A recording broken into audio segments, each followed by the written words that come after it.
Now, point 6.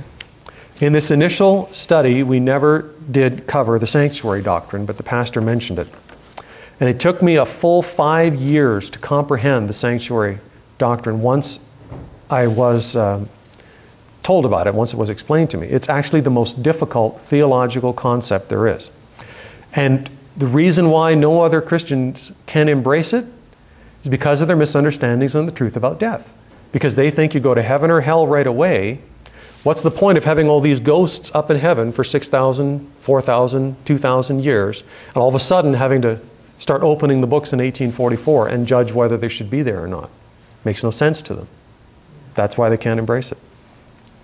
So these, again, do you see the connection there? How one truth is connected to the other? And how you have to have the whole thing for it to make sense? But understanding this doctrine did help my walk with the Lord in a very practical way. I've gone through times in my life where I'm up and I'm down. I struggle with depression. And sometimes I'll be overwhelmed with guilt from some stupid thing I did, I don't know, grade 9, something like that, you know. And even after coming to know the Lord, this continued. It's well,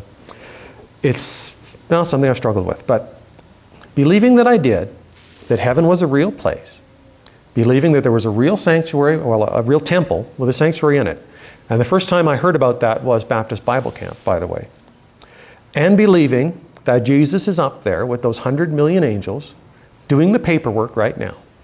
So there were times in the first couple of years as an Adventist, I would pray and I would say, Lord, please take such and such a sin and wipe it out in the sanctuary now. I ask that. And now I can't even remember what those were. They literally don't exist anymore. Point 7, the reason the pastor couldn't cover the sanctuary was because he was being transferred to a new district, and the study had to be cut short. But that brings up another miracle of God's grace. When I was in grade 11, 16, 17, I was working at the Woodward's department store, and for a short time there was another Christian fellow working with me. We were stock boys. He was a really nice guy. I remember him inviting me to some event at his church. The same thing as that United Church family. I felt totally convicted of sinfulness and just didn't want to deal with it at all, so I didn't go to his event. Don't even remember what it was.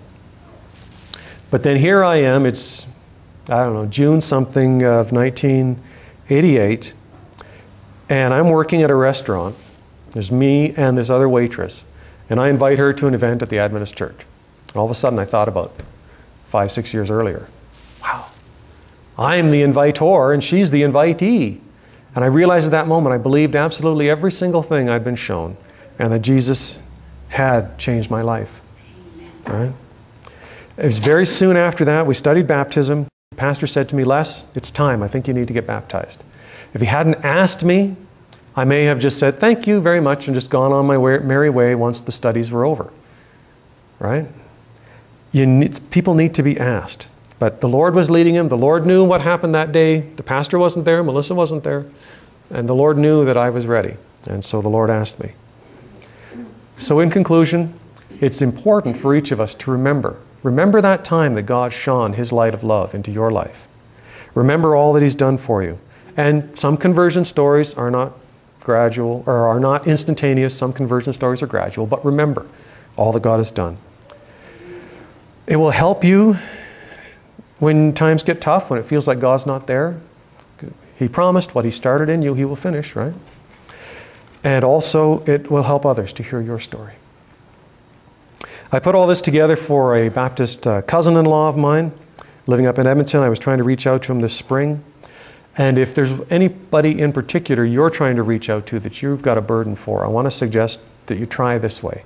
Don't just tell them what you believe, but tell them how what you believe has enhanced your walk with the Lord.